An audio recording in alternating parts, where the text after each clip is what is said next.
So friends, after discussing about the basic of the carbohydrate, now we will discuss the different types of the carbohydrates under the classification. Now, as you all know, mainly four different types of carbohydrates are present: monosaccharides, disaccharides, oligosaccharides and the polysaccharides. Polysaccharides are also called as the glycans or the complex carbohydrates. Now let's talk about all these different types of carbohydrates one by one in detail. So first one, here we have the monosaccharides. So monosaccharide के अंदर सबसे important point जो है वो ये है कि monosaccharide को सिंपल शुगर कहते हैं. Why they are called as the simple sugar? Because these are the only monosaccharides which cannot be further degraded or hydrolyzed. It means इसके अलावा मोनोसेकेराइड के अलावा जो भी टाइप्स की कार्बोहाइड्रेट्स हैं इन सब को क्या कर सकते हैं, डिग्रेड कर सकते हैं फर्दर इनटू स्मॉलर सब यूनिट्स. और ये भी बोल सकते हैं कि ये सारी मोनोसेकेराइड्स के अलावा ये जितने भी टाइप्स की कार्बोहाइड्रेट्स हैं ये अल्टीमेटली डिग्रेड होके अल्टीमेटली हाइड्रोलाइज्ड होके will convert into the final sub unit that is the monosaccharide sub unit. अब क्वेश्चन ये है कि मोनोसेकेराइड्स को फर्दर हाइड्रोलाइज और further break down further degrade क्यों नहीं कर सकते? Because we are not having any such enzymes that can degrade, that can hydrolyze the monosaccharide units. That is why monosaccharides are called as the simple sugars or simplest sugars in the nature. So this is the MCQ, that why monosaccharide is called as the simple sugar, because it cannot be further hydrolyzed. Now let's talk about the different types of the monosaccharides. Now on the basis of number of carbon atoms that are present in the carbohydrate, the monosaccharides are, some monosaccharides are the trioses that are having 3 carbon, 1, 2 and 3 carbon atoms, and tetroses are having 4 carbon atoms, pentoses are having 5 carbon atoms, hexoses are having 6 carbon atoms and heptoses are having 7 carbon atoms. So on the basis of number of carbon atoms present in the compound in the carbohydrate, the monosaccharides are given name as trioses. क्या बोलेंगे? trioses बोलेंगे जब 3 carbon atoms होंगे carbohydrate के अंदर. tetroses नाम से clear है, टेट्रा मीन्स 4 carbon atoms होंगे. पेंटा मीन्स 5 carbon atoms होंगे. हेक्सा मीन्स 6 कार्बन एटम्स होंगे. हेप्टा मीन्स, हेप्टा किसको बोलते हैं? जहाँ पे 7 नंबर होता है उसको बोलते हैं हेप्टा. हेप्टा मीन्स हेप्टोसिस के अंदर क्या होंगे? 7 कार्बन एटम्स. अब on the basis of either this carbohydrate will have aldehyde group और it will have ketone group, either aldehyde group or ketone group. If the sugar is having, if the carbohydrate or monosaccharide is having aldehyde group, then these are called as the aldoses. And if they are having ketone group, then they are called as the ketoses. Now let's talk about all these aldoses, examples of the aldoses and ketoses in detail. So first, the most important one are the hexoses, that is 6 carbon containing sugars, and the examples of these are glucose, galactose, mannose and fructose. Now glucose, galactose and mannose, these three are aldoses, while the fructose is the ketone sugar, ketose, and this fructose is also called as the fruit sugar. So which is the fruit sugar? This is the fructose, because this fructose sugar is present in the fruits.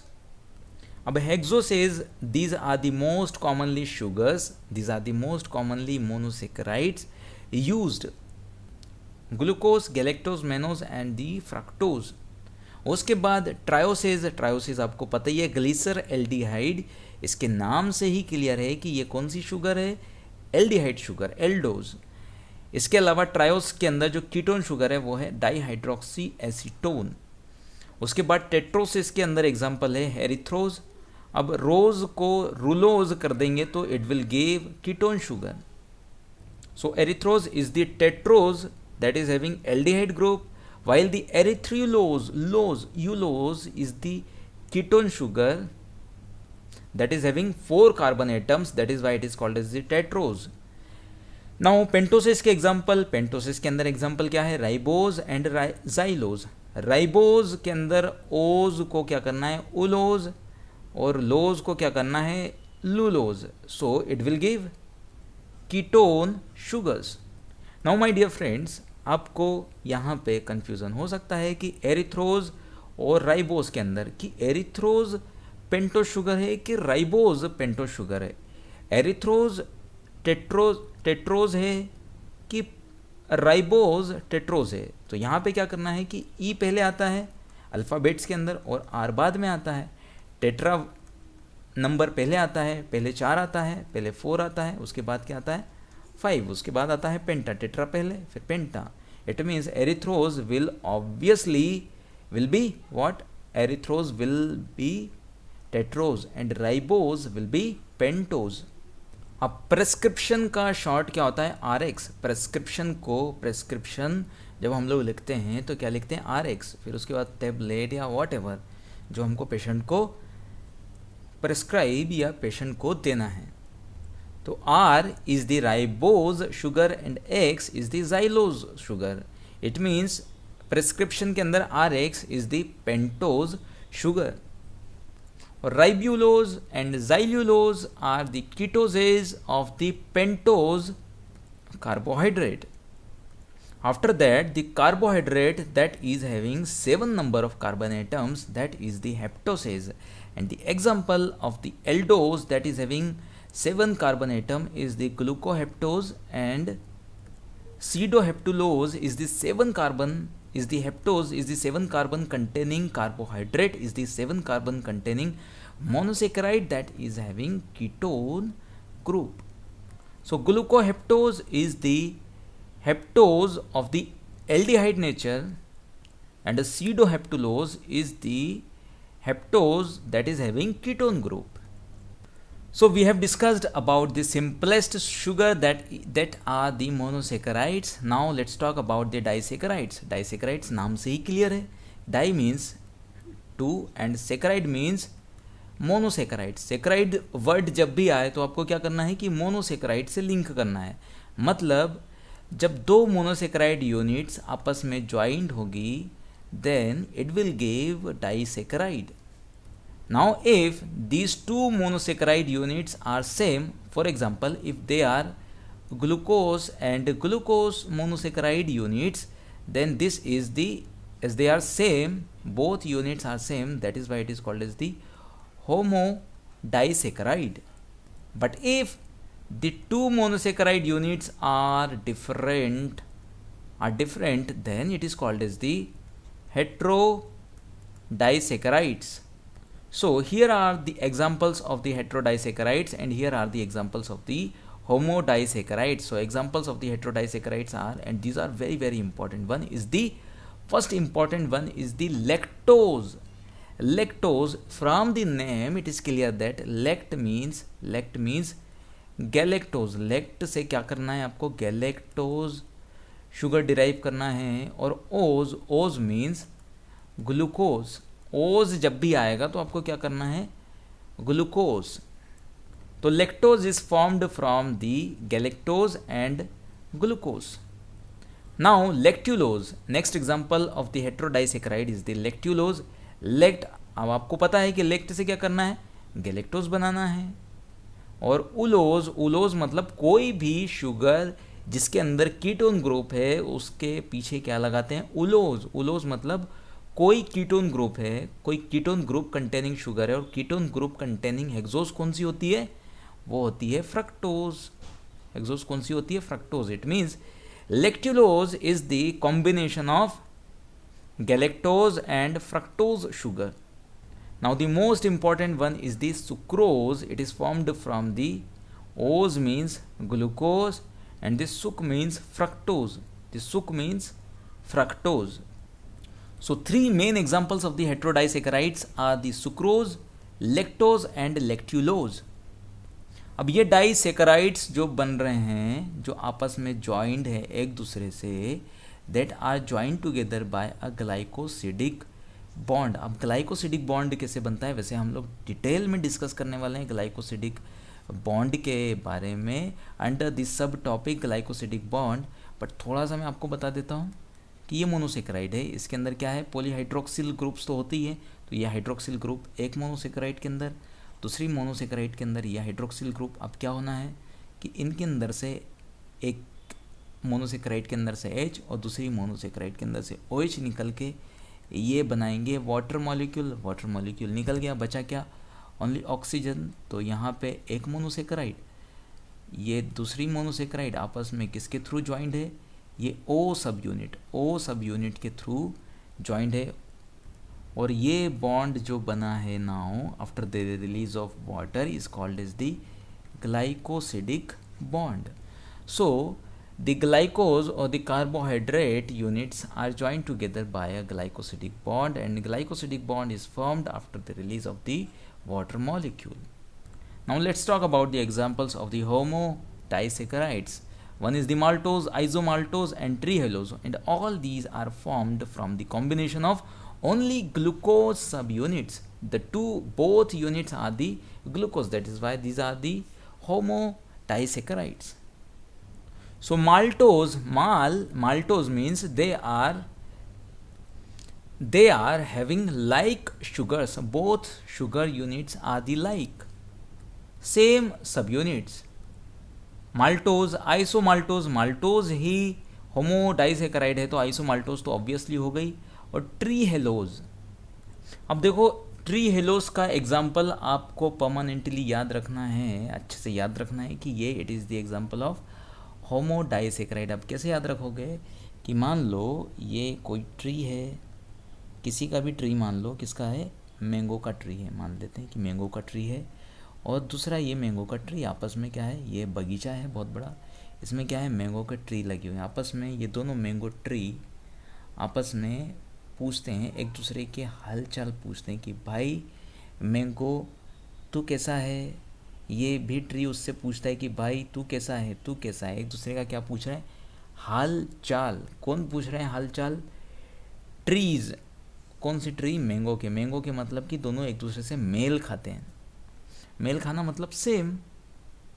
So trehalose, ट्री एक दूसरे से hi hello कर रहे हैं, दोनों tree एक दूसरे से हाय हेलो कर रहे हैं, दोनों ट्री आर सेम। किसके ट्री हैं, दोनों मैंगो के ट्री हैं, दोनों सेम है, मतलब homodisaccharides. So trehalose is the example of the homodisaccharide. So maltose, isomaltose and trehalose are the examples of the homodisaccharides, and the examples of the heterodisaccharides are the sucrose, lactose and lactulose.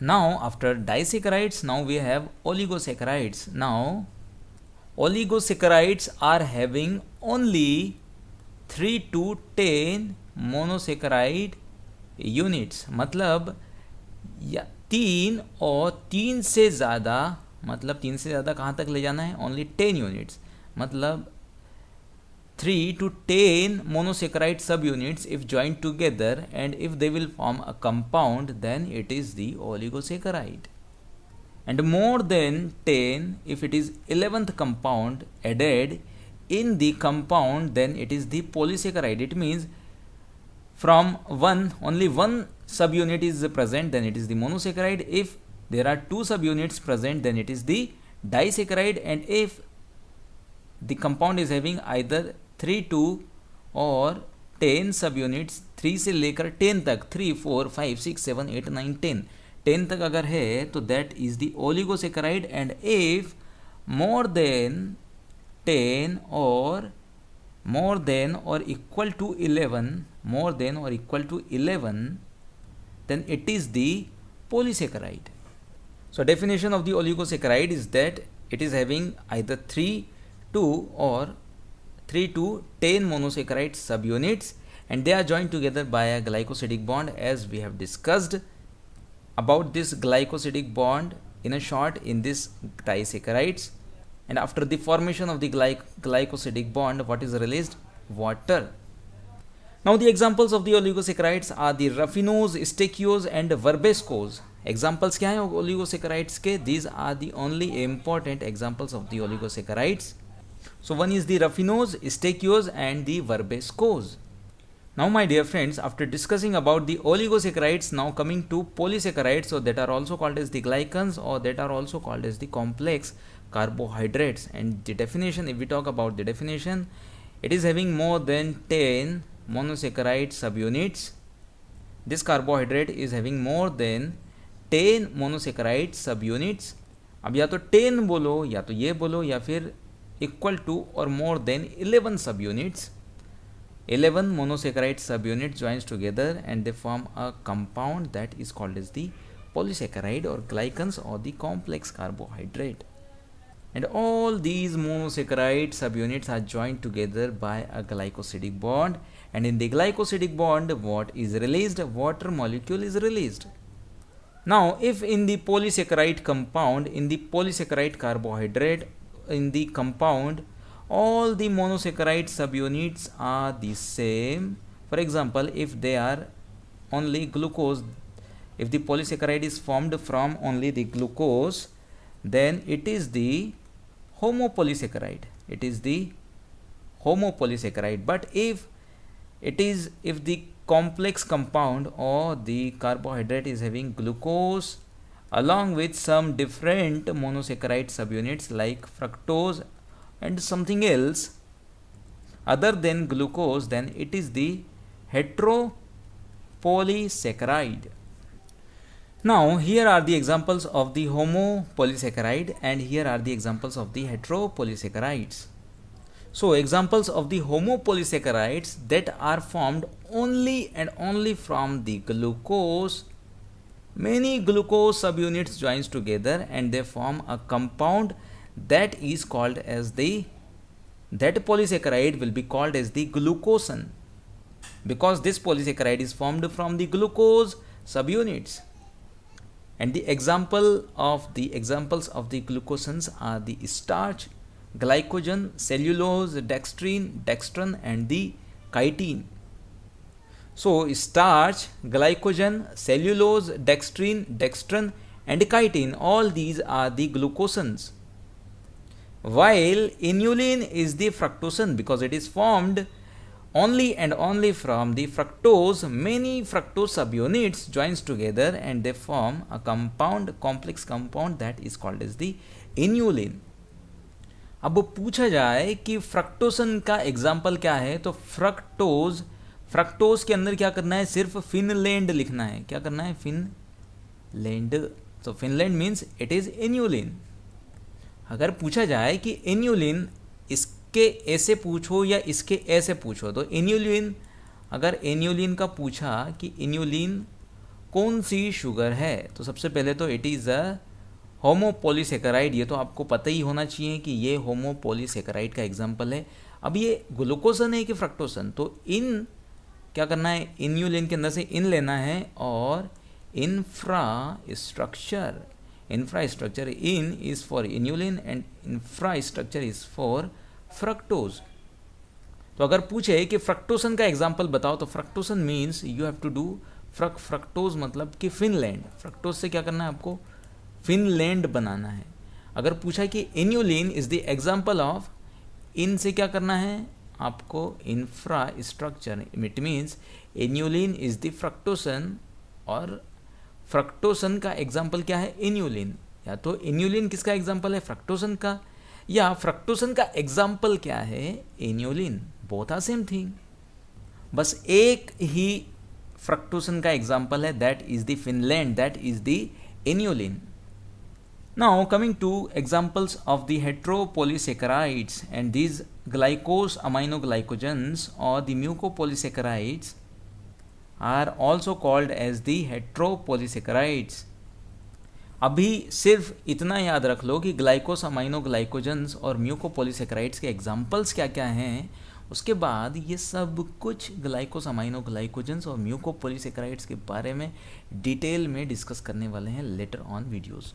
आगे के जो भी जितने भी videos होंगे उसमें आपको मिल जाएगा ये ग्लाइकोस अमाइनोग्लाइकोजन के बारे में डिटेल के अंदर. ठीक है, अभी क्या क्या एग्जांपल्स हैं ग्लाइकोस अमाइनोग्लाइकोजेंस और म्यूकोपोलीसेकेराइड्स के. So these are the heparin sulphate, heparin, dermatan sulphate, chondroitin sulphate, keratin sulphate and the hyaluronic acid. Now I am very much sure that आपने हिपेरिन सल्फेट, हिपेरिन और हाइलूरोनिक एसिड नाम तो सुना होगा. So these are the examples of the heteropolysaccharides. अब आपको क्या करना है, ग्लाइकोसामाइनो ग्लाइकोजेंस के अंदर 3 नाम और ऐड करने हैं, dermatan sulphate, chondroitin sulphate and the keratin sulphate. और उसके बाद हेट्रोपॉलीसेकेराइड के एग्जाम्पल्स क्या हैं, ब्लड ग्रुप पॉलीसेकेराइड्स. जितने भी ब्लड ग्रुप्स के अंदर, जितने भी आरबीसी की मेम्ब्रेन पर, ब्लड आरबीसी की जो सेल मेम्ब्रेन है उसके अंदर जो पॉलीसेकेराइड्स प्रेजेंट है, that are called as the heteropolysaccharides. So friends, in this video we have discussed about the different types of the carbohydrates. Now in the next video we will discuss the structure of the glucose.